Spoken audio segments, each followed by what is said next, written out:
This is part 2 of video number 5 in our series on creating your own weight loss plans.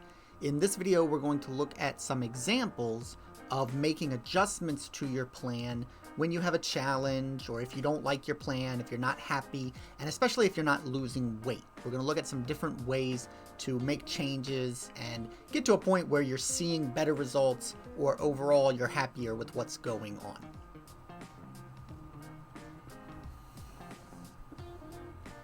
We're going to take a look at the 3 practice plans we made in video number 4, and I'll give you some ideas for how we might go about adjusting those. But when we put those plans together, they were pretty strong weight loss plans already. So for the most part, you're not going to have to make too many adjustments to those plans. What I thought we'd do before we look at those is look at a more typical example of what your records might look like. And especially if I was picking some random person up off the street, we could think about how you might start to put the ideas that we've discussed in practice when you're making an adjustment to a plan that isn't a very good weight loss plan. Especially if you're not seeing the results that you want. Where can we go step by step? What sort of things could we think about? So I have a plan up here that I threw together. It's a plan that I'm actually using as an example in one of my live classes right now, my in-person classes, and we're sort of going through it together as a group. I'm going to give you some of the ideas that that group has put forward and some of the ideas that I would put forward if I were coaching this individual one-on-one. Let's just jump right into it. Before we even look at the actual detail, I want to remind you that our primary goal is to be making better food choices. So we're looking at this plan with that idea in mind. What can I do to make it easier to make better food choices? Or what can I do to make it more fun to make better food choices, to make me want to make better food choices? And when I say that, what I mean is moving down the calorie guide. In every video up until this point, we have made that statement. We want better food choices. We're not trying to eat less. We're trying to shift our choices towards something that's going to get us better results. So we'll talk about some different ways of doing that, but that needs to be the first thing at the forefront of your mind, especially when you're looking at your own plans. Don't try and make too many changes without that goal in mind. So here's what I do first. What I like to do is highlight the food choices that are in a record and determine where they do fall on that calorie guide. If you'll recall, when we looked at the calorie guide, there were 3 differently colored backgrounds. There were white background foods that were just excellent weight loss foods. There are red background foods, which are excellent weight gain foods, but they make it really hard to lose weight. And then there are blue background foods, which exist somewhere in the middle. And your biggest concern there is cooking them without butter and cheese and making them terrible, or getting the portion size in the right place. So what I'm going to do is highlight every food in here first and make sure that we know where it falls on the guide. Because if we're trying to make better choices, we need to know where our current choices lie. Scrambled eggs are going to be in the middle range, the blue background. And if you have a copy of the calorie guide in front of you, you can look this up for yourself. But just in the interest of time, I'll tell you where these guys fall. Scrambled eggs is a blue background. Whoa, that's too dark. Let's get a lighter blue maybe. An entree, this is a prepared meal replacement, should be a white background food, assuming that we made a good choice for that entree. Potatoes are a vegetable. They are also in the white background. They're a good weight loss food. Toast is more middle range, so I'm going to highlight this one blue. But we also have to put a little maybe here. In the record, it doesn't really say if they put anything on this toast. So is it possible there's butter or a sugary jam? Is that something that might be a red flag, something for us to take a look at? Fruit is in the white background. That's an apple. Yogurt, assuming that it's a low-calorie yogurt, they haven't specified here. So I'm going to give them the benefit of the doubt on this one. Yogurt is also in that 1, 2, and 3 white background weight loss food section. So that's good. A ham sandwich, typically going to be middle range. Not a terrible choice. If we're talking about deli meats, most deli meats are okay. They're in the middle range, and that's listed on the calorie guide. The exceptions to that would be a more processed or a more fatty deli meat, something like salami, especially when you can see marbling in the meat, when you can see fat marbling in there. It's a good indication that it's probably a little bit higher in calories. One of my favorites is corned beef, and corned beef is not a great weight loss food for sure. Now, I also want to put a little parentheses here because I'm not sure if there's cheese on this sandwich or mayonnaise. Carrots are good. That's a weight loss food. Fat-free sour cream with ranch is also good. It's a good weight loss food. Rice cake has a white background. Sugar-free jams should have a white background, but this one gets a maybe because not all sugar-free jams are the same. There's a decent chance that even though it's lower sugar, it might actually be outside of our qualifications. And if you've forgotten what our qualifications are, make sure you go back to our website and download the handout where we explain how to tell where things fall on the calorie guide. But we have very specific rules for sauces and spices, and also for drinks, because those can get really tricky. They can add up very quickly, and you can make a mistake that you don't know about that is costing you 3 pounds a week on the scale, and you don't even pay attention to it. So this person does not list out drinks, so we're going to assume everything they're drinking is also pretty good. But I would double check on that if this is my record and I'm trying to make sure I'm losing weight. I definitely want to look at my drinks. Water's the best choice, but there are lots of things you can drink. You just want to make sure you're not adding more calories than you need to. Peanut butter powder is on the list of sauces and spices that we recommend, so that's also good. Turkey meatloaf is the mid-range, so we're going to highlight this one. Turkey meatloaf is not too bad. It's certainly better than a red meat meatloaf, a beef meatloaf. I do have questions on this one just as far as what goes into the meatloaf. Sometimes there can be cheese in a meatloaf. Usually there's some kind of breadcrumb maybe, and that can be a dangerous ingredient. So that's something to think about. Then we have Brussels sprouts. Our Brussels sprouts are a vegetable. That's a good weight loss food, white background. Then we have sugar-free maple syrup. That's also a good weight loss food. It's another one to highlight. I really always highlight every sauce or spice because I want for my clients to double check. It's probably fine, but double check. This meal replacement is another one where I would double check. Make sure that that's a good meal replacement and that's everything is the way that you want it to be. Just in case you made some mistake when you first picked it out. But if you double check and it looks good, then you're okay. By the way, I would do the same thing with everything on this list. If somebody had potatoes in their plan, I would have them, I would confirm. There's no butter, there's no cheese, there's nothing weird going on these potatoes, and I would just make sure that we had all of that detail straight. But let's assume that all this stuff it's all, above board. It's all on the level. Now we have bacon. That is the first definitively red background food. Bacon can definitely be a cause of weight gain. Then we have stewed tomatoes. Tomatoes are a vegetable.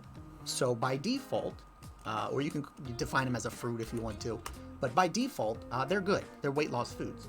One thing that you don't know about stewed tomatoes is there any sugar that's added in there? Things that might have sugar, things that might have butter, things that might have oil, that would be one of the first things that I would double check here. Because that can take a really good stewed tomato and all of a sudden now it's a weight gain food.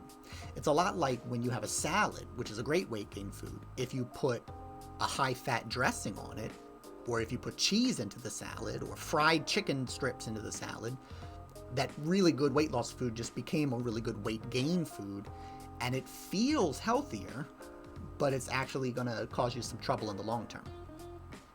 Then we can highlight this low-fat ice cream. I don't know off the top of my head of an ice cream that is in the weight loss section, so most definitely this is going to be mid-range, maybe higher. I would double check on that. And then you have a banana, which is fruit, and sugar-free chocolate syrup, which is also just fine, but just in case, it doesn't hurt to double check. So all of these parentheses are just double check points. If there's something that you know, just in case. You want to make sure there's nothing that you're missing. When I do this for the other plans in this video, I don't highlight these outright. It's a mental check that I do. When I do this for the plans that I do on my live stream, it's a mental check that I do. And when I do this for myself, it's something that I do in my head.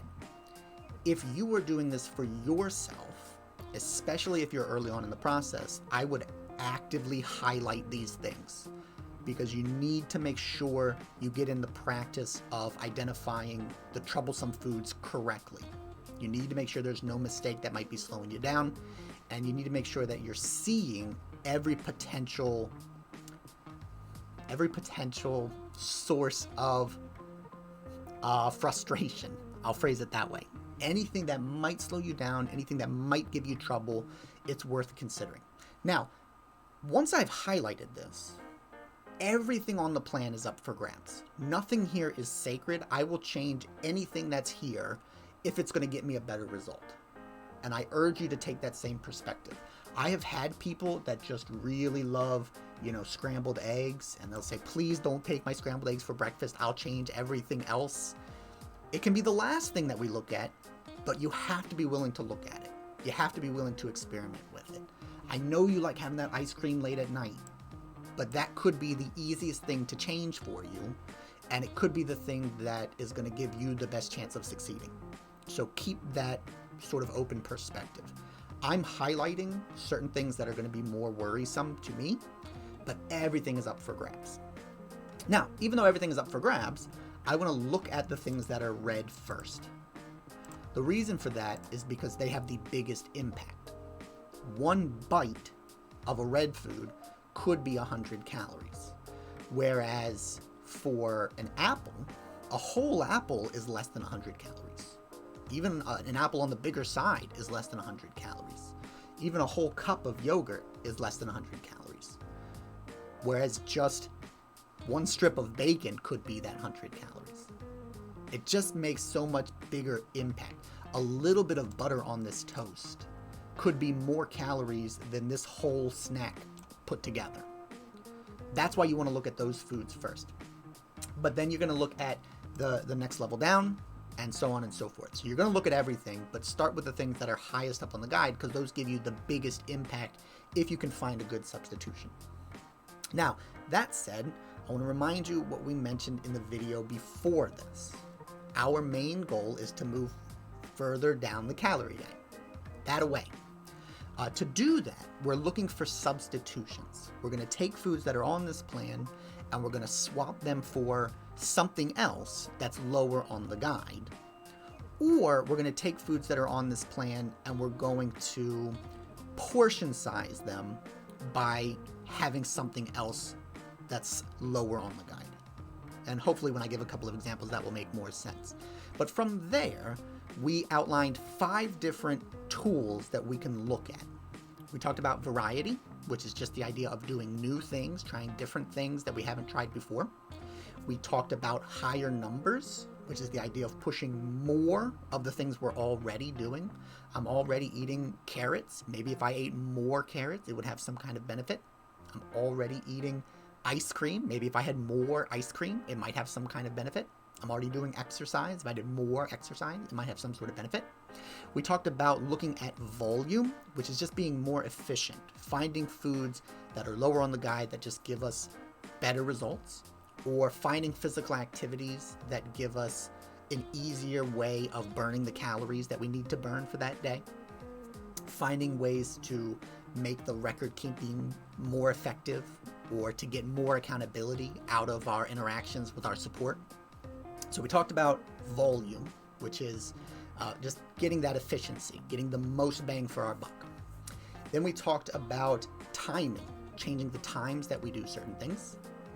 And finally, we talked about environmental control, and that is setting up our environment, thinking about the places that we spend time and the people that we spend time with and how they affect our food choices. So I just want to give you a couple of examples running through this that talk about each of those 5 options. And then when we go on to look at the sample plans that we already made, you'll see what my first instincts would be, how most likely we're going to go about trying to adjust those. But let's take a look at this. Let's start with variety. If I did a different recipe, could I get a better result? Well, the easiest place to start with that is with your sauces and spices. If I have these Brussels sprouts, that's the first thing that comes to my attention. I know that I'm cooking them here with sugar-free maple and bacon. What if I found like a garlic Brussels sprout recipe and I didn't have to use that bacon at all? What if I found a roasted Brussels sprouts? Again, and I didn't need to use that bacon. What if I found a soup? Or what if I found a cold salad? If I could try a new recipe, I might not need this high-calorie condiment. If I found a good sugar-free jam for my toast, I might not need the butter that was there. If I found the right vegetables or the right sauce, the right condiment for my sandwich, maybe I wouldn't need to put cheese on the sandwich. So you can run through each one of these here. For stewed tomatoes, something as simple as using a sugar substitute instead of sugar, a 0-calorie sweetener. That might be enough to make the stewed tomatoes taste exactly the same. But just using this new recipe, I don't have the same kind of results. Now, I could also think about variety in terms of my physical activity. I could say, okay, let me try a new activity because I don't want to change what I'm eating.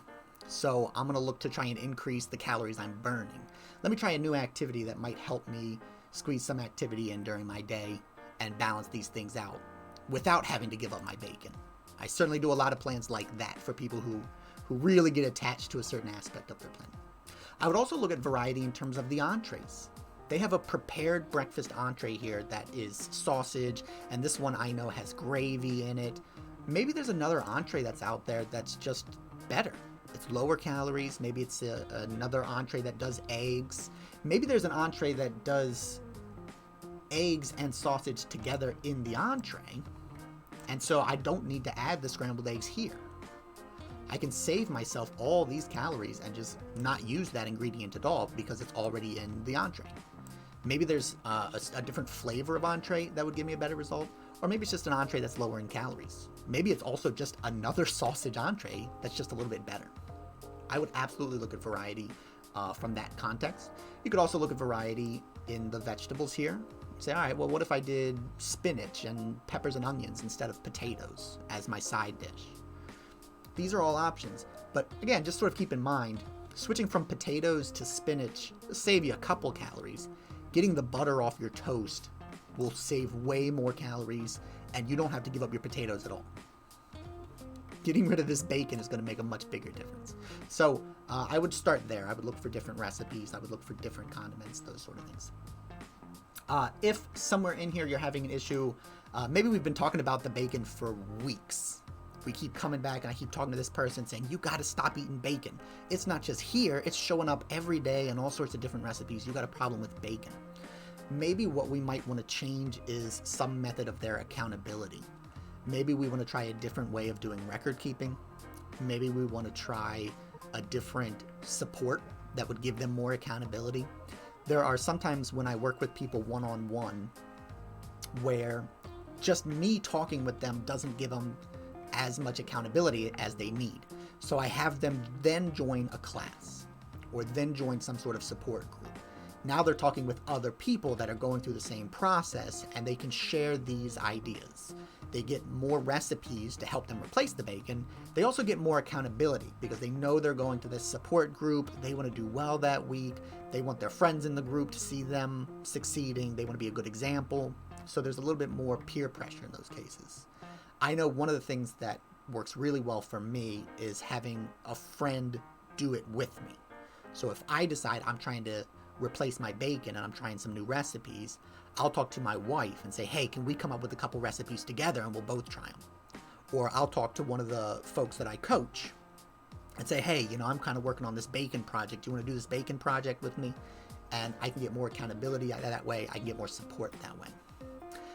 It also might be a method of record keeping where they're eating this bacon, but they're just not recording it. And so they're getting in trouble for that reason. So we might look at variety in any of those ways. If we move on to higher numbers, how might that have an impact on here? Well, maybe we want to look at this turkey meatloaf, Or maybe we want to look at this ham sandwich. They're having 2 sandwiches for lunch. Maybe if we did higher numbers and we gave them another vegetable here. Maybe if we added some pickles. Maybe if we added a 3rd cup of carrots. Maybe if we added, what would be good there? I think mushrooms work really well for me. Or maybe what we do is we leave these alone. I'm already having eggs for breakfast. Maybe I do higher numbers of eggs. What did I just do? If I put eggs here, maybe I do a hard-boiled egg. And by doing a hard-boiled egg with lunch, I don't need that whole second sandwich. Maybe it's just that I need a little bit more protein. I'm increasing my numbers, but by increasing one number, I don't need the 2 sandwiches. And I want to highlight, I'm not just skipping the sandwich, I'm not just eating less. I'm looking to increase something to help crowd it out so I don't need that sandwich. Same thing here with the turkey meatloaf. Maybe if I had 2 cups of Brussels sprouts, or maybe if I added a baked potato with dinner, I could get my portion size for the turkey meatloaf to come down a little bit. And then for the ice cream, if I had more fruit, if I did banana and strawberry, then maybe I could only use 1 scoop of ice cream instead of 2. Those are the sort of things that I would absolutely be thinking about in terms of increasing numbers. Same thing with physical activity. Maybe I don't want to change anything. Just like I mentioned in the last example, maybe I want all the food to be exactly the same. Let me just increase the amount of activity I'm doing. So I'm already taking a walk in the morning. Maybe I'll walk 5 minutes longer in the morning. Or maybe I'll do a second walk in the evening. And that way I can balance things out. I won't have to give up my bacon or make any changes. This is all stuff that you get to experiment with, and you get to see, what works best for you. The one caution that I'll absolutely give to you guys is most people think about activity first. And usually activity should be the last thing you think about. Anytime someone comes in and they gain weight, I'll ask them, I'll say, what happened this week? And I'll say, oh, I know I could have done more exercise. And it's like, yeah, but what did you eat? And it's like, well, I ate, a pint of ice cream, and it was my birthday, and we went out, and we had appetizers, and we had drinks, and I had, chicken Alfredo or whatever it was that they had. And my response is, internally, yes, you could definitely do more physical activity, but also you probably would do better changing that aspect of your diet, thinking about how you want to handle those situations on a regular basis. So physical activity should be something you're trying to increase, but I would really consider how you're going to adjust your diet. I would really consider your record keeping, your accountability, your support. Do you have enough recipes? Do you have enough ideas to help you through these situations? And this is one point that I think a lot of people can make mistakes on. They'll feel like they're kind of boring. I don't need a lot of recipes. The only reason I cheated is because it was my birthday. And it's like, that's the only reason you need. If it's your birthday, you want something special. So I'm not saying you need a lot of variety all the time, but if you know on your birthday you want to go out to eat, maybe we should spend a little bit of time looking up restaurants and looking up dessert options and looking up lower calorie alcohol possibilities. If you know these are things you want to be able to do, let's find some healthier versions that allow you to do that. And the same thing with any other challenge that comes up in your life. If stress is something that you don't deal with often, but you are dealing with it right now, you should probably try and come up with a reasonable solution. If grief is something that you're dealing with right now, I hope you don't have to experience too much grief in the future. But right here, right now, we don't want to ignore it and pretend like it's not affecting your results. So I would really heavily consider that. Yes, you should be doing more physical activity, but also think about how you can start to impact these other options. We didn't talk about it, I don't think, but we could just try turkey bacon here. That would be an example of volume. So let's hop down to the third option. Volume is about just choosing foods that are lower. I keep getting it backwards. Choosing foods that are lower on the guide, moving further down that way. Bacon is in the red background. It's about a 9. Turkey bacon is a 6.5 or a 7. It's still not the best food, but if you know you like bacon with your Brussels sprouts, it's something that gives you the same volume, gives you the same function, the same purpose, but doesn't have as many calories. So there's a chance that we can substitute some turkey bacon for the bacon. Maybe we can get all the bacon out and start using turkey bacon instead. Or maybe, if normally they use 2 strips of bacon here, maybe we could do 1 strip of regular bacon, 1 strip of turkey bacon, or 1 strip of veggie bacon. If we could make even a small substitute like that, we can save 50, 100 calories, which is substantial. You won't think that 50 or 100 calories makes a big difference, but it's really substantial, especially when you can do it and it's easy. If it's easy for you to swap turkey bacon for regular bacon, do it. If it's easy for you to drink diet sodas instead of high-calorie sodas, it's such a simple choice that will absolutely have a huge impact on the scale. Okay, so that's one way of using volume. It's just picking better ingredients. Again, choosing things that are lower on the guide. So all of the examples that I used for the variety section will apply here because we're talking about finding recipes that just are better. But we can also talk about just choosing foods that give you more volume for the same function as eating higher numbers. So for example, we mentioned adding a baked potato here, doing more vegetables so that you can do a smaller portion of meatloaf. Certainly something that you could do, but you could also look at volume here. If the goal is to have a bigger dinner, a bigger volume for dinner, it doesn't have to be just more vegetables here. It could be something else that makes this overall meal higher in volume. So for example, maybe instead of just stewed tomatoes, we turn this into a tomato soup. We add broth to it. We make it a bigger bowl. And we're not doing more vegetables here, but we are getting a bigger volume out of the tomatoes that we had. And maybe when we do that, we don't need as much turkey meatloaf. Maybe we turn the turkey meatloaf into turkey meatballs, and we add those meatballs to our tomato soup. Now we're getting more volume out of our tomatoes, and we're getting more volume out of our meatloaf. We're choosing recipes that specifically give us more to eat. The other way that we talked about volume in the previous video is the idea that we could get a higher volume earlier in the day that would have an impact where it rolls through the rest of the day. So that brings us into option number 4, which is strategic timing, or just timing. It's thinking about doing things at different time of day. So again, a couple of examples here. If I wanted to have less meatloaf, a smaller portion of meatloaf, I could try here at this snack eating more or having a bigger volume so that I'm not as hungry when dinner time comes. This is a mistake that I make personally a lot, is I don't eat between lunch and dinner. So I get home and I'm starving and I'm cooking and I'm looking in the cabinets, and it's easier to start nibbling. It's easier to serve bigger portions. It's easier for my eyes to be bigger than my stomach is, to make a bigger portion, to cook more food than I actually need.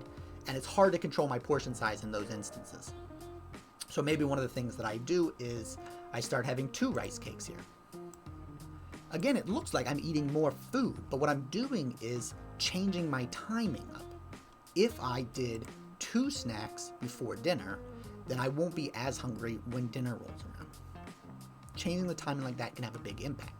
Another example of timing might be here with the 2 ham sandwiches. If I feel like I'm trying to get down to 1 ham sandwich, maybe I try eating my lunch an hour earlier. If I eat my lunch an hour earlier, then there isn't as much time between this snack and my lunch. So the same thing happens. I'm not as hungry. It's a little bit easier to control my portion size.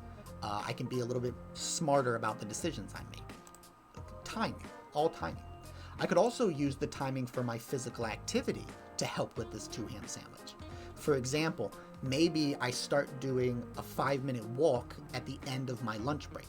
So it encourages me to have a shorter lunch period because I know I'm scheduling that time for physical activity. In that case, maybe it's easier for me to limit my portion and be happy with just 1 sandwich. Now, if we're going to do some of these things, we have to pay attention to the ripples, see what happens as you start to experiment. If I start getting hungrier because I'm skipping that ham sandwich, then I need to figure out what to put in place. I have to find a new strategy. I can't just be hungry, because then it's going to make me mess up later on in the day. Or maybe late at night, I'll get in trouble because I made this poor decision earlier on. But those are things that you can think about in terms of timing. Should I move my lunch a little bit earlier, or should I move my breakfast a little bit later? That's a strategy that worked really well for me. I like eating my breakfast a little bit later in the morning, because then I don't need this snack, because I know lunch is coming around soon. And when I do have lunch, I'm a little bit more in control. I'm less likely to go looking for fast food or to run out of the office to grab something. I'm more likely to eat what I packed and to be smart about the choices I made because I just had breakfast a little bit earlier. So by changing the timings of the meals we eat, or by moving things around in relation to the other choices we're making, it can have a big impact. I want to mention timing here as well. When I do dessert, one option that you have is to do a bowl with a scoop of ice cream and your bananas in the same bowl. One option that you have might be eat the banana, and then a little bit later, if you want the ice cream, then put the ice cream in place. That's a strategy that I sometimes use, and I find out maybe I don't want the ice cream tonight. If I make it all at once, I eat it all at once. But maybe pacing it out a little bit is a smarter choice for me. If this person is having an apple and a yogurt here, maybe they want to start by just doing the yogurt, and then a little bit later having the apple. And the same thing might happen when lunchtime rolls around. Maybe they don't need 2 ham sandwiches because they just had 2 snacks. So instead of doing the 2 together, they're now stretching them out. Timing is one of my favorite tools to play with because it's one of the only ways that you can just delete something from the plan. Usually you have to substitute, you have to put something else in place, and that's fine. It's a smart strategy. But if you're looking for a smart way of making big calorie changes during the day, doing something with timing can often create that impact and without you suffering. Just by splitting up my snack in the morning, I end up eating less for lunch, and I don't miss it. It's not that I'm trying to control myself to eat less for lunch, it's just that I don't need as much for lunch because I've changed my timings around. Really important for me, mostly in the evenings, because I get home and it's late and I'm tired and I want a big dinner and I want snacks afterwards. So thinking about what I do throughout the day leading up to dinner has a big impact on my own weight management. So I'll share that as far as timing goes. Now finally we get to environmental control. And I mentioned in the previous video that's one of the hardest things of all to try and get a lock on. But I'll give you a couple of ideas for how you might approach this here. One is I have a lot of people who just don't buy bread. If I don't keep bread in my house, I won't eat it. Maybe I don't need it. Sometimes I do this where I'll make breakfast. I don't need the toast with it, but I have it because why not? I like it and it's a good accompaniment. One strategy that you might employ is I don't buy toast, or I don't buy real bacon and keep it in the house. Now maybe I still eat toast if I go to a restaurant and got breakfast, or maybe I still leave bacon as an option, but I just don't keep it in my house so that it's not the first thing I grab on a regular basis. Especially if this person was going crazy and they were using a ton of bacon all the time, I might make that suggestion, for the next week, just don't buy bacon and see what other options you have. It'll force you to explore other possibilities. I think that's a really good strategy. Anything that you have trouble with, like portion sizing or self-control, I would think about removing from your environment. You could certainly think about not buying this ice cream and finding something else to do instead. You could certainly think about not getting sour cream, even fat-free sour cream, which is okay. But you could think about not getting that at all for a little while and trying to find other dips for your carrots. I do this a lot. Just look for different dips, different sauces that I can use for my vegetables. Mostly for variety so I don't get bored, but also to help keep calories under control because I like to scoop when I dip. I don't do a little bit of dip, I'm in it. So even the things that are pretty good can sometimes be damaging for me because I do a lot of them. Especially things like guacamoles and hummuses can add up in calories, even if they're good, even if they're healthy versions, but especially if they're bad versions.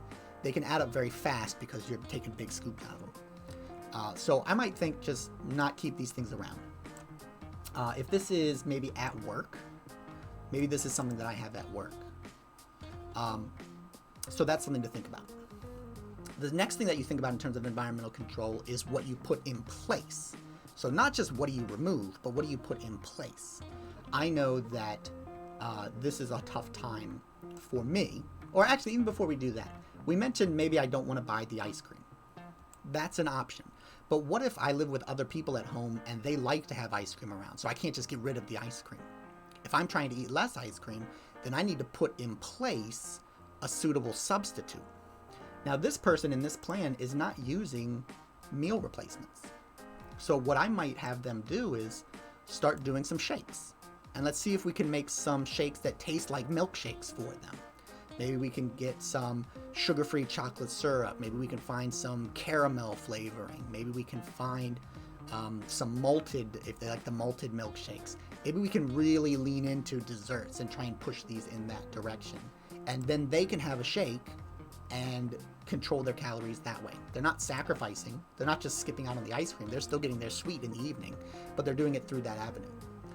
Or conversely, maybe we have them keep yogurt at their house so they have easier access to that. It's interesting, they have yogurt here in their plan, but this is a time of day where they're normally at work. So maybe they keep yogurt at work, but they haven't thought about keeping yogurt at home so they have a good dessert option. I would think about that. I would also think about meal replacements for their lunches and dinners. Again, if they're trying to control their ham sandwiches, one option that they have is, let me look at some meal replacements that I can do for lunch. I have an easy entree, and then I don't have to do that preparation.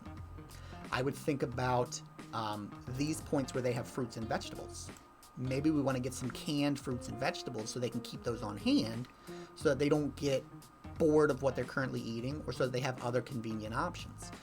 Right here, they're doing carrots and ranch. If they're concerned about the ranch, one thing that we could do is have them keep canned or frozen steamed vegetables at work. Then they don't need the dip. They're doing steamed broccoli. They never would have used the ranch for that anyways. Or they're doing mashed potatoes or something. They're doing some other vegetable side dish that doesn't need a dip. Same thing down here. Maybe we want to get them to have more steam bags of vegetables or more jarred pickles. Maybe they want a canned stewed tomatoes so that they don't have to do these preparations and they just know that it's a healthy choice. If we can find some of those options for them, that might be something to keep in their environments. And then the last thing that we talked a lot about as far as environmental control is the people that you're with. So maybe we really want to have this person talk to their coworkers. Maybe the reason why they're always having 2 ham sandwiches for lunch is because their coworkers are always ordering in pizza. And they got to sit there and watch their coworkers eat pizza, and it's killing them. So they make these big ham sandwiches, and they get all these vegetables so that they can keep their hands busy and not have to worry about the pizza. Well, one thing that you can think about is how you set up your environment. Maybe we could ask the coworkers not to eat pizza in front of me and take it to a break room where I don't have to see it or I don't have to smell it. Or maybe instead of staying in the office, we could ask the coworkers to order the pizza and go out and eat. Or if they want to order the pizza and bring it in, maybe I can go out. I can go to the park for lunch. Or I can go sit on a bench or sit in a different section of the office myself so that, again, I don't have to see it. At the bare minimum, maybe we can ask them to clean up their leftovers better. Just say, hey, I know you guys are going to eat pizza. I trust you. You know, I know that you're doing this, and I'm not going to try and stop you. But it's tough for me. I'm trying to make a choice here. So if you could do me a favor, when you're done eating the pizza, pack it up, put it in the fridge, wrap it up so I don't have to look at it, and definitely don't come and ask me if I want a slice because it makes it really hard for me. Those are the types of things that I would think about in terms of controlling the environment. It's nice if you can just remove it all together and say, you know, hey, let's not order pizza, but realistically, that might not be something you can do. So you have to figure out how to control the people and the resources that you have around you. Same thing in the evening, I would talk to my family. maybe part of my challenge here is when I make Brussels sprouts, my family won't eat them if they don't have bacon in them. So it's not just that I need to find a better recipe, it's that I need to find a recipe I can share with my family. Maybe I have to get them on board and say, hey, let's try and find a new recipe for the Brussels sprouts. Or I have to get them on board and say, hey, I'm not cooking these Brussels sprouts for a little while because I can't figure out how to make them without bacon. So we're going to try some different recipes for a little bit, see if we can explore some other options. Just getting the rest of the family on board can make those decisions easier. At the bare minimum here, one thing that I would recommend is making the Brussels sprouts, pulling a little portion aside for me, then putting in the bacon and letting everybody do their thing so they're happy. And on my smaller portion, I can put whatever seasonings I want. I can use turkey bacon on my piece. This gets really complicated, and we're already, a long time into this video, but I just want to show you there are so many options, infinitely many options. You always have choices if you're struggling. This plan is not even that bad. There are a couple of things that we highlighted here that might be red flags. The bacon for sure is something that they're doing as part of this recipe. The rest of these things are just things that we're double checking. Just make sure there's no cheese, just make sure there's no butter, just make sure that there's no oil. This might be a really easy plan to fix. If they go through their records and they double check and they go, oh man, I was using a stewed tomato that had sugar in it. Well, that's an easy fix. Let me just find one that doesn't have sugar. That was just a mistake I was making. This happened to me recently, is I was drinking something and it was like a pre-made tea. And I thought that it was a low-calorie tea because it was labeled as diet, but it actually did have more calories than I thought. And I went, oh, okay, well, that's an easy fix. Just double-checking some of these things. And you might not have to do any other work. Just double-check. If they were using butter on their toast, maybe they weren't even doing that. So it's a concern that I had, but it's not even really a big deal for them. Maybe just checking the toast and looking for a lower-calorie version of the toast. Like, some of these things can be very easy fixes, but I do want to point out, overall, this plan is not terrible at all. There's only one thing that I would consider high calorie, and I think it's pretty easy to replace with turkey bacon or turkey sausage. I think I have a few recipes that would be nice to replace this. I might even try turkey pepperoni. So there's only one thing that's really high, and then for the things that are mid-range, there's 4 or 5 here with the light blue. These aren't even things that I would be super concerned about. I would mostly just think about portion size. If I did 2 scrambled eggs and 1 egg white, could I be happy with that? If I did all egg whites, would I be happy with that? Again, if I did an entree that already had eggs in it, do I even need these eggs at all? Those are little things that I would start to adjust. And again, we focus mostly on the food, the recipes, the strategies, the ideas. But I also want to say, because there are only a few things that I'm even worried about here, I would really also think about just increasing activity a little bit, or changing my record keeping to make sure that I am accountable and that I am keeping track of all the things I'm doing. Sometimes that might be the issue here. There aren't that many bad things here. Maybe there's something that isn't getting written down. So I need better records, and that's the biggest thing that I need to adjust. Maybe it's, again, the support. I just need better places to go and look for new recipes, because as soon as I get better recipes, I'll start making these substitutions. I need a class that I can talk to. I need a one-on-one coach who knows exactly what sort of stuff that I like, and they can give me more personalized advice. I need better forums that know what they're doing. One of the mistakes that I made early on is when I go online looking for recipes or looking for suggestions, I would go somewhere where they were talking about doing low-carb diets, and they were missing a big piece of the puzzle. Because we're not just trying to do low-carb stuff. Low-carb recipes can be helpful, but there's other pieces to the puzzle. I would go to recipes that were strictly vegetarian, and I wasn't doing strictly vegetarian, so I would be missing part of what was going on. I would be looking at a diabetes support forum, and they'd be doing low-sugar recipes, but the low-sugar recipes were still high in fat, or were still using cheese, or still had some other component that wasn't supportive of my weight loss. So it might be just changing where you go to look for advice or where you get support. And if everything else is the same and you're having trouble making changes, that would be when I really look at the goal setting side of things. Are you weighing yourself consistently? Do you have the proper motivations? If I talk to somebody and they say, man, I'm really in love with this bacon, I don't want to give it up. One of the conversations that we often have to have is, well, what are your goals? If you're happy with where you are right now and you're still eating bacon, then I won't tell you to change your bacon. But maybe if we're going to want to give up that bacon, we have to dig a little deeper into what your goals are. If you really want to come off your sleep apnea machine, we got to lose this weight. It might be worth giving up that bacon and looking for other substitutions. Or if you really want to get back into a certain clothing size or something like that, sometimes adjusting what your motivations are and rethinking your overall goal can help provide that push you need to start making other changes. That's really where that one pays off.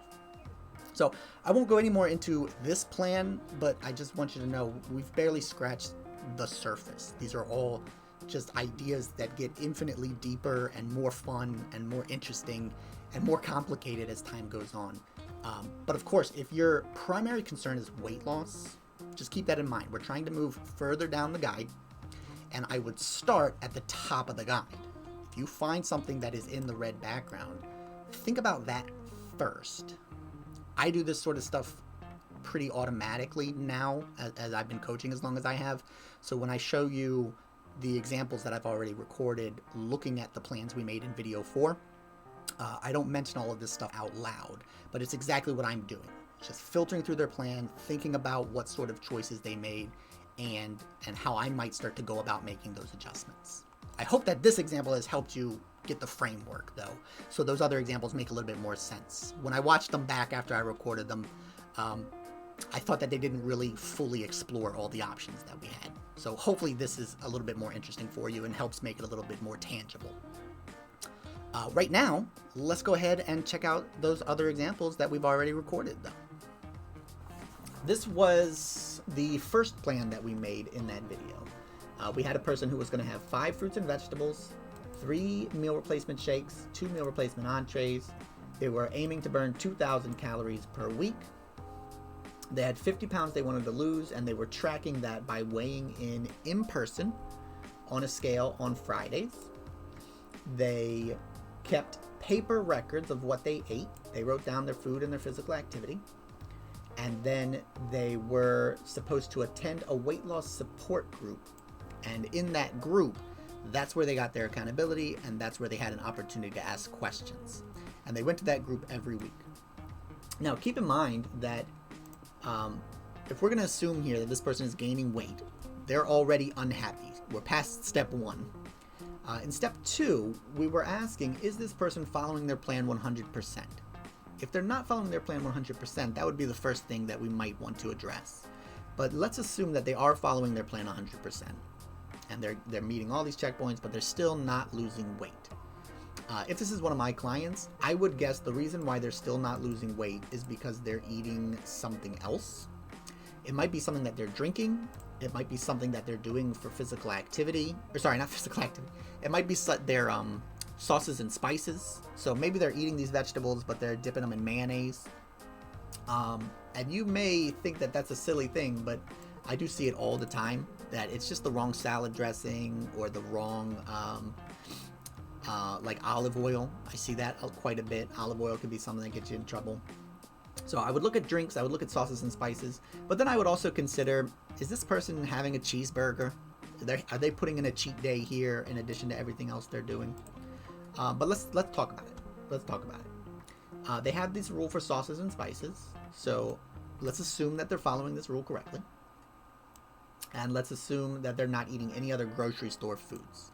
So that means that they're not eating cheeseburgers. They're not eating anything else besides meal replacements and fruits and vegetables. This is a very tight plan.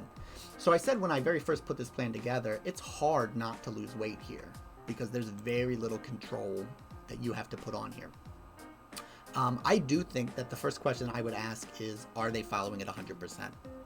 My guess, now that we're at this point, because I forgot they had these 2 rules, my guess is that either they know that they are not following it 100%, or they are not following it 100% and they don't realize it.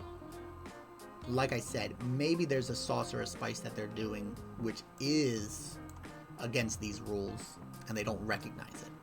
So the first thing that I would do is look back in their records, and if they don't have really good records, the first thing that I would do is have them adjust this part of their plan. Don't change anything else. I say this all the time. Don't change anything, but keep really, really good records. Usually that means more detail. So of the 5 ideas that we had earlier, we're talking about higher numbers in terms of record keeping. Put more detail into your records, and let's see if we can figure out what might be going on. And the thing that I'm trying to figure out first is, are we really following the plan? So if they kept better records at the end of a week, at the end of a couple of weeks, I would not want them to change their plan at all. If they kept better records, then I would take a look to see if there were any sauces or spices that they were using and what they were drinking. I had somebody who was totally perfect with their diet, and they were just drinking coffee a lot, and they had a cream in their coffee. So the only thing we had to do was replace the cream in their coffee, and they started losing more weight. And that's a classic example. If I bring up the calorie guide here, cream for your coffee is here. I don't know if they list out cream directly. Cream.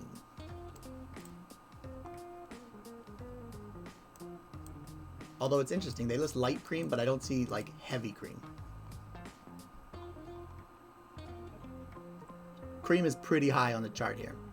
Sorry, my head's blocking it a little bit. These are the big things that I'm looking for when I look at somebody's plan, because usually people only use a little bit of salad dressing and they don't think that it makes a big difference, but it does. They'll eat like maybe a tuna salad that they got at a restaurant, and it feels healthy. It sounds healthier than a cheeseburger for sure, but the tuna salad has mayonnaise in it. So it's just a little bit of mayonnaise, but they don't realize that it makes a big difference on the scale. So this would be something that I would look at for this particular person. I would start for them, don't change the plan at all, just look at the records. And if you were doing cream, and cream should be right about here. Here's cream cheese, here's cream sauce, but I'm talking about cream that you would put in your coffee. If you are there, if we can move you out of that category and come down to sugar-free syrups, sugar-free coffee creamers, low-fat coffee creamers. There are some examples on our website of some different brands that we like to use. But if we could make that switch and just bring them down the guide, then absolutely we could start to see some weight loss. And as I said, I had a person who was totally perfect diet-wise, except drank a lot of coffee. And when we fixed the cream, they started losing 3 pounds a week. That single choice was costing them severely. I've also had other people who drank soda or tea or something like that, and it made a big difference. But that's the biggest difference I ever saw it make. Same thing with salad dressings. I would be looking to see, all right, you eat a lot of salad. If they're using a ranch dressing and they don't realize it, we can swap that ranch dressing, come down, find a lower calorie ranch dressing. Okay, so in this case, how would we adjust the plan? The only thing I would adjust is the record keeping section. Put a lot of detail in. Then when you go back into the records, if they're totally, fully complete and there's nothing missing, then we're going to make a change to the plan here. And it's not even a change to the plan. It's just double checking this rule. Keeping the calories for your sauces and spices low. If you are struggling with your weight and you don't have this rule in place, because I did say it's an optional rule, I would recommend thinking about changing this rule as one of the first things you change. Because as I said, butter and cheese and olive oil has such a big impact, that might be the only thing you need to change in order to start seeing results.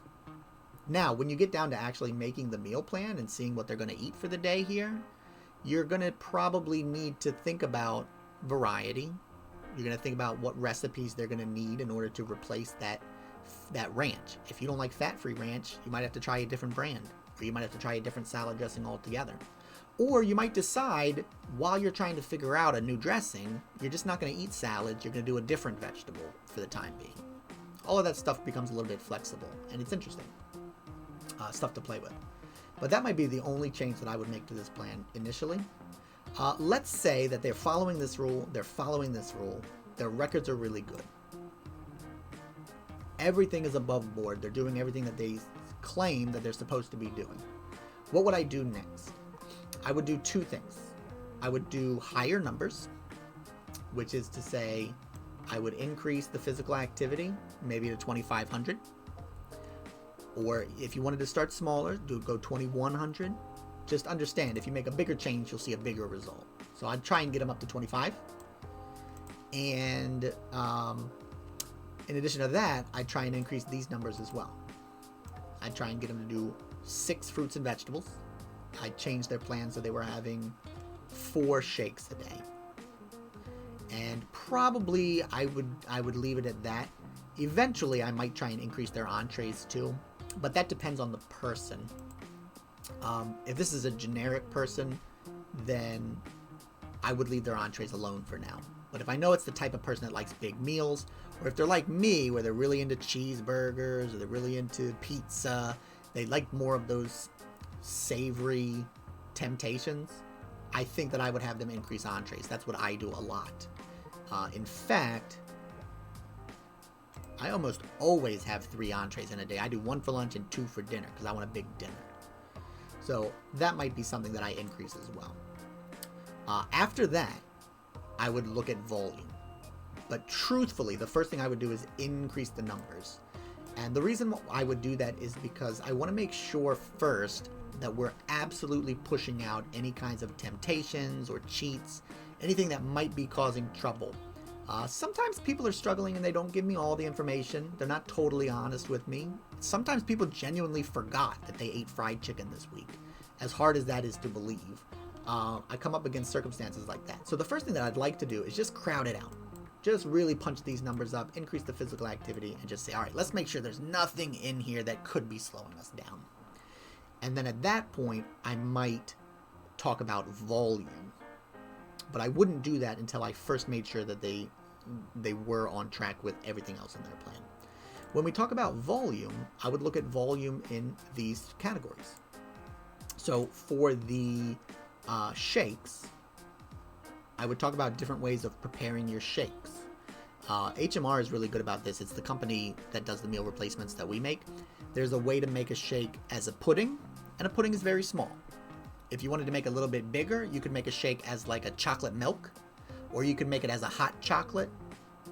I do a lot of shakes with coffee and the shake, and it's kind of a warm coffee shake. That's a little bit bigger than the pudding. Then you could go and make the shakes with ice, and you blend them up. And instead of ice, you could use frozen fruit and make more smoothies. When you do that, it's even bigger because that ice is adding volume and you're putting it in the blender so it whips it up. You get a bigger shake out of it. So what that allows you to do is to get more full. For the amount of calories, it's the same shake, you're just making it bigger and bigger. There's a way to make it as a ice cream or as a mousse. And these recipes, by the way, you can get access to if you go to our website. There's a way to make a mousse. There's a way to just keep expanding bigger and bigger and really blow out the amount of calories. My thought there would be, if we did that, maybe they wouldn't need as many extras. They wouldn't be having as many extra vegetables, for example. It depends on their records. If I saw that they were eating a lot of potatoes, for example, or if I saw that they were cheating a lot, I might think, make your shakes bigger so you're getting more volume out of them. That would have to depend. And then for the fruits and vegetables, I would think about volume in terms of doing more vegetables, maybe less fruits, but I'd focus on just increase the vegetables. If you do that, the fruits will come down. And then I would think about making your vegetables as soups. I would think about what dips you're using with your vegetables, and is there a way to find a dip that doesn't have any calories, or to eat your fruits and vegetables with no dips. I would play around with how they're going to get more volume out of their vegetables. But really, truly, let me think, because I don't want to lie to you. I don't know of anybody that I worked with who followed this plan 100% who didn't lose weight until they got down to maybe 150 pounds. And then it starts to, you start to think about wanting to tighten some of these things up. It's normally when you get about that low that you have to think a little bit more closely about which vegetables you're eating and how much activity you're doing. There you have to be a little bit more particular. But especially until you get down to that stage, I don't know of anybody that I worked with who followed this plan who did not see weight loss as long as they were following it correctly. Again, if they had the wrong sauces or spices or the wrong drinks or something, then that would be an issue. If they were cheating and eating cheeseburgers, that would be an issue. But that's about what I do for this plan. If you look at their exact day, they had a banana here and a shake. In terms of volume, we could swap this for another fruit. An orange would be a little bit better. So if they were happy with making that change, that's fine. Be careful though, because you don't just want to change it so you lose more weight. You still want to be happy. If you like having a banana there, it's an okay choice. You don't have to get rid of it. Here for their snack, they were not having any snack. In terms of timing, I might have them start putting a snack here so that they're not as hungry later on throughout the rest of the day. They may not need to eat as much throughout the rest of the day. If you notice, and if you recall from when we first did this plan, they were having 6 fruits and vegetables, but their goal was only to get 5. So they ate an extra one. If they had a snack here, they might not need 2 vegetables for dinner. Or they might not have to have this apple at the end of the day. That would be a way of using timing to your advantage if you wanted to. I would definitely emphasize pickles because they're higher volume. You can eat a bunch of pickles for the same amount of calories as carrots and hummus. I like this meal. I wouldn't change too much about this. They're having broccoli, which is generally a good vegetable. Shaken blueberries. They're having an entree here in a stuffed pepper. And they're putting a baked potato here with fat-free sour cream. So we could think about the fat-free sour cream. It would be more volume if we could use something lower on the guide. So maybe like a salad dressing. I've been liking balsamic vinaigrette a lot recently. I would use actually steak sauce on my baked potato instead of sour cream. This is kind of a Mexican dish that they're doing. So I might do, like, steak sauce might not make sense because it clashes with the rest of the meal. So what I might do is probably a salad dressing. Fat-free ranch would be my go-to for this. Fat-free, like a blue cheese or some other kind of low-calorie, creamy salad dressing substitute would be pretty good here. You could also think about the baked potato and say, all right, let's not do the sour cream or the baked potato. Let's do corn and let's put it in here with everything else. And that'll be a little bit better. Corn's a little bit lower than potatoes are. You could also do any other vegetable you want. So maybe peppers and onions, maybe mushrooms. Cauliflower is a good one for this recipe. I do a lot of riced cauliflower here. I like squash in this recipe. Like zucchini would be good. And then maybe you don't need that baked potato. Again, you're not just going to get rid of the baked potato. You're thinking about volume. You're going to eat the same amount of vegetables, but the vegetable you eat is a little bit better. And this is where you get to some of the classic diet advice. In most cases, if things are going well, you shouldn't have to worry about this on a daily basis. You should be losing tons of weight with a plan like this. But if you start having any issues, the scale will always tell you if it's time to think about making an adjustment. So I would not worry about making a change as long as you're happy. Don't get bored. Don't get frustrated. Make sure you're doing things you enjoy. As long as you're happy, don't try and make a change too soon until the scale tells you it's time to make a change. Let's scroll down to this next plan. But I think that's what I would do. I would start with the record keeping, make sure that there's lots of detail there. Then I would make sure they're following the plan 100%, focusing on sauces and spices. then I would increase these numbers and just make sure that everything that is there is good and we're pushing every possible temptation out of the day.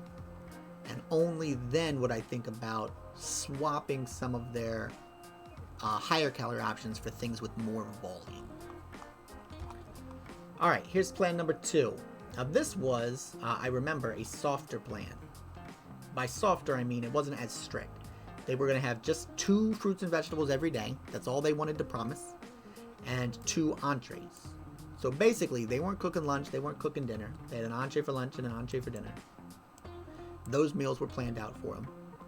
And they weren't sure if they liked fruits and vegetables or how many they were going to need. So they only said 2.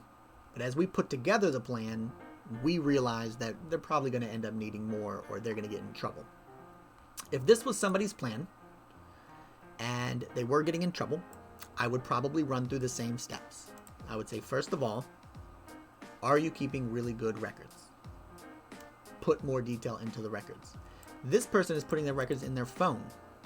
It might be helpful to have them put their records on paper for a little bit. Make sure that they're not forgetting anything or missing anything. I find that very helpful personally. If I'm trying to get back on track, I need to put a little bit extra attention there. I'll put my records on paper for a little bit. So I might think, again, increase the record keeping a little bit. Then what they're doing for support is they're doing one of our live streams, and they're doing that every week. So they still have a place to pop in and ask questions. They're not talking live. One of the downsides to a live stream is that you could put it on in the background and not really participate and just try and listen. But it's easy to ignore it or to get distracted and go do something else. So I just recommend if you're going to do the live stream, set aside at least some time during that stream where you can ask questions directly and where you're going to be taking notes and looking for answers. But I would ask them to keep records. While they're doing that, I think right away, though, I would look at their plan and say, you're not eating enough fruits and vegetables. That is almost always my instinct. I'll tell you guys, if you're looking at your own plans, 5 fruits and vegetables is really the magic number. If you're not happy with your results and you're not eating at least 5 servings of fruits and vegetables every day, that's where I would push you. Do it every day, do it consistently. Now you may think, let's look at their plan. They had a lot of fruits and vegetables in their plan here. Okay? But maybe they're not consistent. This is just one day. If you haven't been losing weight and it's been a month, there's 30 days in there. Even if one day might look really, really good, you have to look at your consistency. You probably need to be eating more fruits and vegetables. So I would tell them, keep really good records. Let me see if there's anything weird going on. But the first thing that I would say is eat more fruits and vegetables. Let's start there. From there, we would check to make sure their sauces and spices are right. We would check to make sure that their drinks are right. If we need to, we move them further down the chart. And finally, then we can go in and actually adjust the plan here. I think what I would probably do is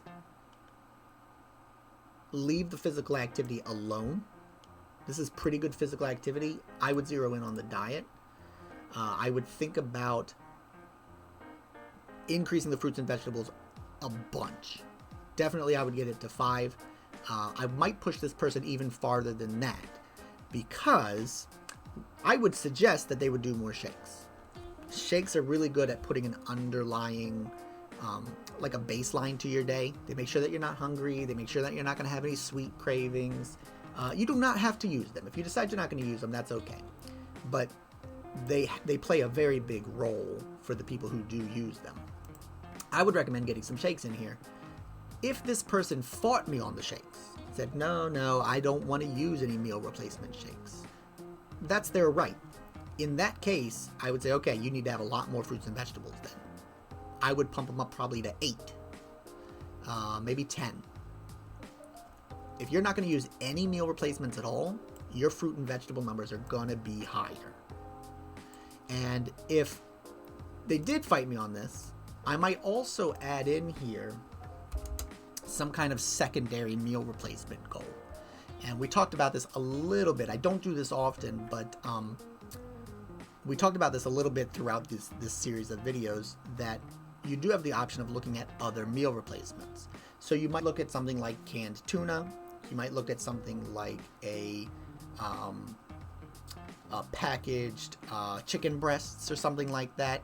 So, for example, if they weren't using entrees and they wanted to cook dinner for themselves every once in a while, and I see that they cook a lot of chicken, one recommendation that I might say is, for the next month, when you cook chicken, use a prepackaged chicken breast.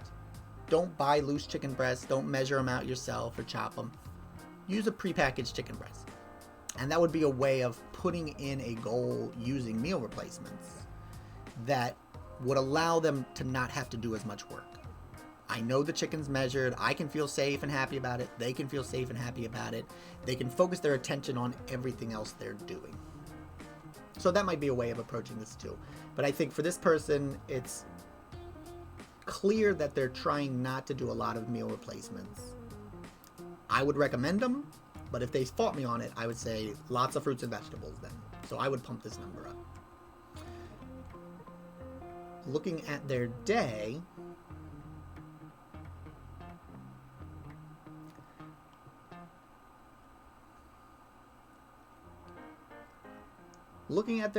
we can make the same suggestions that we did for the previous plan.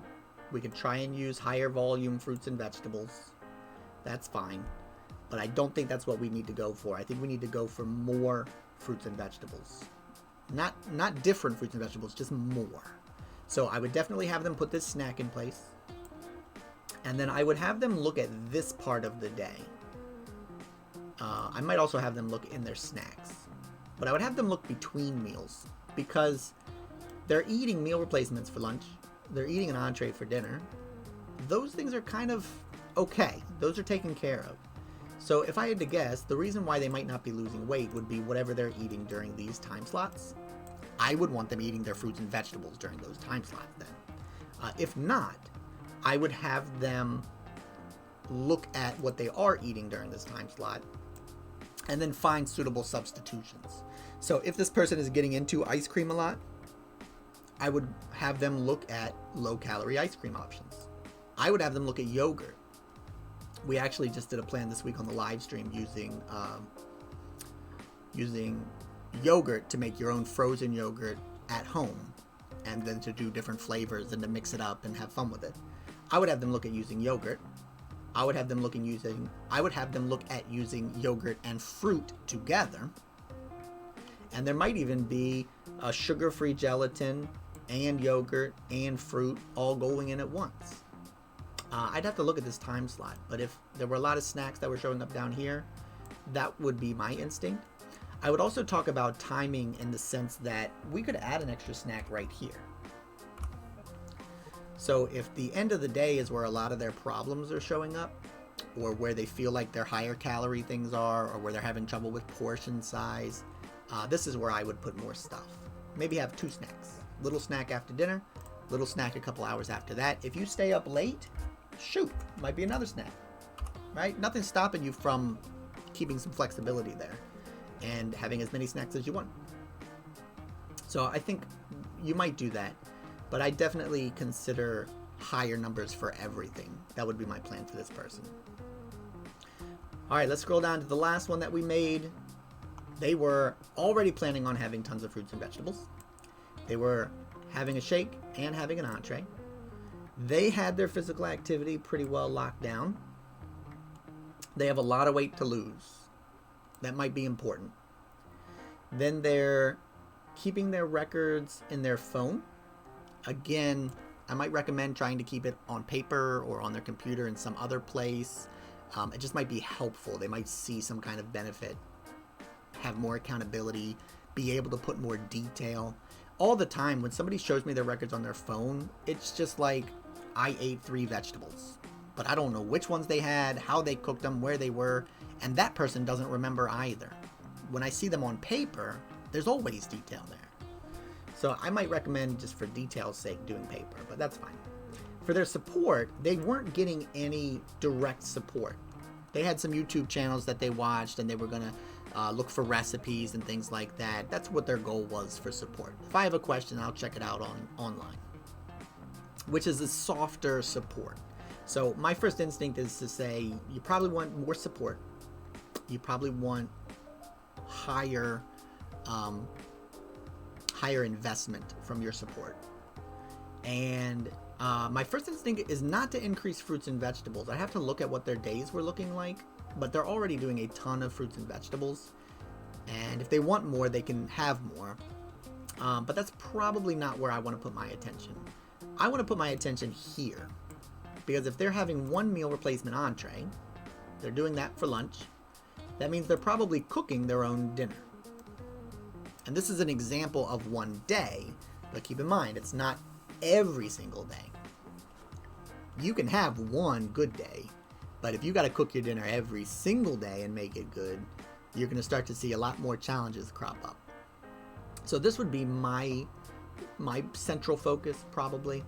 I would look for higher records.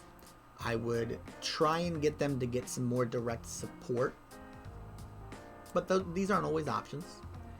When we're looking at the actual diet, I would be looking at what they're eating that is not a shake or an entree. So, I see egg whites in their plan. I see shrimp. I see chicken. I see a teriyaki sauce and a dressing. Remember, you got to make sure that your condiments count. And then I see a little cake here in the evening. Now, this is a recipe that's on our website that is safe. I like this recipe and I recommend this to folks. But when I see that, that tells me this person likes cake, which is obvious, but important to note because there are a lot of unhealthy cakes. And if you don't want to eat this same cake every day, you're going to be looking for other options for cake. So in this case, I would recommend, if they wanted to, do more entrees. Okay, every once in a while, do an entree for lunch, and then also do an entree for dinner. The way that you would write that might be, I want 10 entrees per week. 7 entrees are going to be lunch entrees, and then 3 of them might be in the evening. You could set a goal like that if you wanted to. If this person did not want to do that, then I would say we got to look at what they're having for dinner and what they're doing in the evening. Okay? And by the way, it's worth mentioning that I see that kind of plan very commonly. There are a few that I work with, especially long-term, who have entrees every day for lunch, and then they have a meal replacement entree for dinner during the week. And then maybe Friday, Saturday, they use those 2 days to experiment with cooking things for themselves, going to restaurants, just branching out a little bit, looking for more variety. That's a way that you can absolutely try to approach these things. Just be aware, if you're not losing weight, those are the first 2 days that you look at. There's probably something there that's going on. So in this case, I like what they're doing with fruits and vegetables. I'm not against their fruit and vegetables. Even though they're having a lot, that's a good thing because they're not eating anything else. Like, you might think they're eating a lot of fruits and vegetables, and you can see for their breakfast, they're eating a ton of fruits and vegetables, right? But if they weren't eating those vegetables for breakfast, it might be turkey bacon. It might be sausage. It might be something with cheese. It might be breads like toasts or bagels with cream cheese. There's so much, it could be a donut. Could be all kinds of junk that gets in here. So I don't want them to be eating less fruits and vegetables. I know that that's going to be your instinct when you start to adjust your own plan. You're going to say, I'm doing too much. I need to eat less. You do not need to eat less. You need to eat better. You need to eat something different. So here's what I zoom in on. I zoom in on the chicken, and I zoom in on this cake. I'm guessing that on some days they don't eat this cake, they eat something else. And I'm guessing that on some days they don't eat this chicken, they eat different meats. And those can both be potential challenges. So what I would do is, I would consider increasing their fruits and vegetables. Even though they have 8 here, on this day they had 10. So it might be important that we increase that number just a little bit more than the 8. And the reason for that is I want them doing vegetables here every time they have dinner. I know that they're important all throughout the day. They're extra important during this time period where they're cooking something else, whatever it is. So I think what I might try and get them to do is increase their vegetables. So maybe here they would add an extra cup here, right? Maybe 2 cups of stir-fry vegetables. And when they do that, decrease their portion of chicken. If they were having 4 ounces before, cut it down to 2 ounces. If they were having half a chicken before, cut it down a little bit. Use less meat. Increase the vegetables. Remember, we're moving down the guide. So by increasing the vegetables, we do less of that. Because of the nature of this recipe, they could also keep the stir fry, do half chicken, and then do half shrimp. That worked really well in a salad like this, or in a stir fry like this. I'd be very happy with that personally, and that would be another way of just bringing down their overall calories. This is a big deal. It may not look like a lot, but it makes a big difference on the scale, and it makes an even bigger difference if they're getting into any trouble. Sometimes maybe they have beef here. Sometimes maybe they get into higher calorie proteins here. Sometimes maybe they have bread, or maybe they have pasta or rice in the stir fry. That can be a place that might get someone in trouble. By increasing the amount of seafood, we can decrease all those potential problems. By increasing the amount of vegetables, we can decrease all those potential problems. So I believe that that's the way that I would approach it. And I would have probably set as a goal, let's get some more fruits and vegetables in. That seems to be important. But remember, you could look at increasing anything here and see if it makes a difference. All right, those are some very kind of loose ideas of how you might start to approach some of these scenarios. We do a lot of meal plans on our live stream.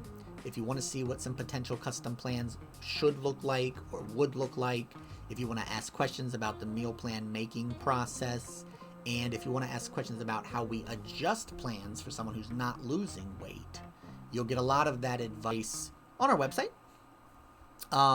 mhwonline.com. Let me just scroll so you guys can see that clearly on our website there. And you will also be able to get a lot of that answered through our YouTube videos that we post over time and in our live stream, particularly in the question and answer sections of our live streams.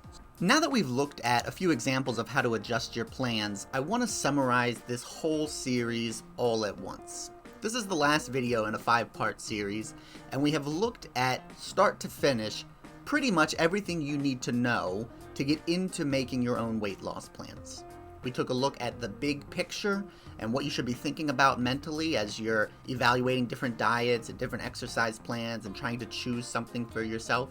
We talked about some of the mistakes that you can avoid making along the way, save yourself some time, and focus on things that you know are going to work.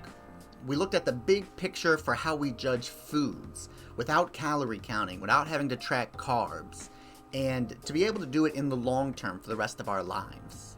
Then we looked at some actual examples, how to make your own plan and how to adjust that plan if you have any challenges over time.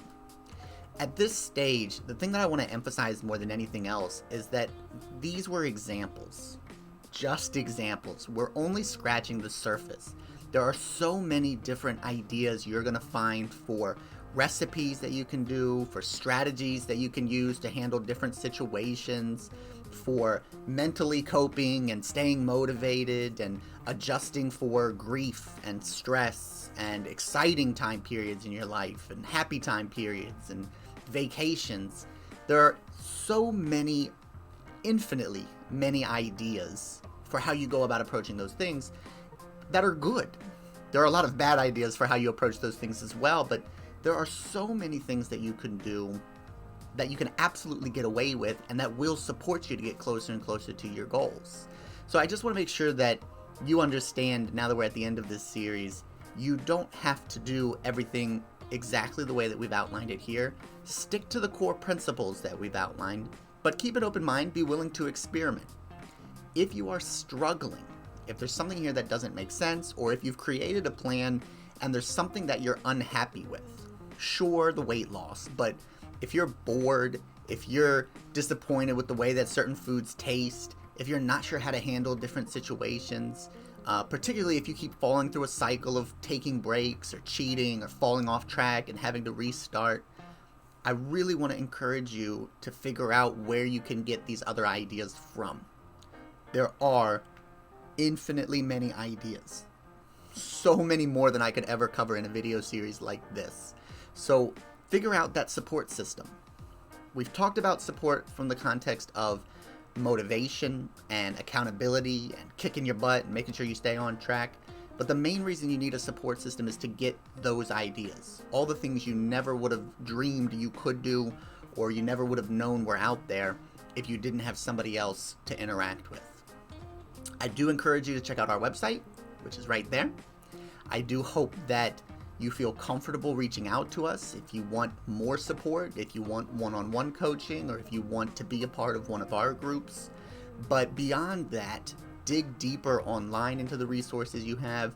Look around in your local community for support groups, for personal trainers, for doctors, for nutritionists, people that you can trust that will be able to help you with this aspect. You won't have all the answers for yourself, and that's okay. Over time, you'll experiment, you'll get better, but we all need help along the way.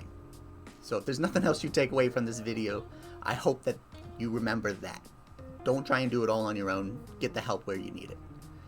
That said, you have now seen everything that I do start to finish when I bring in a new client. There's just some little details about personalizing it to their taste, but this is exactly what I do for weight loss. And it's, for the most part, everything that you need to get started. So I hope you got a little bit of encouragement, and I hope that you found these videos helpful, and I wish you luck with everything you do from here moving forward. Thank you for watching. Bye.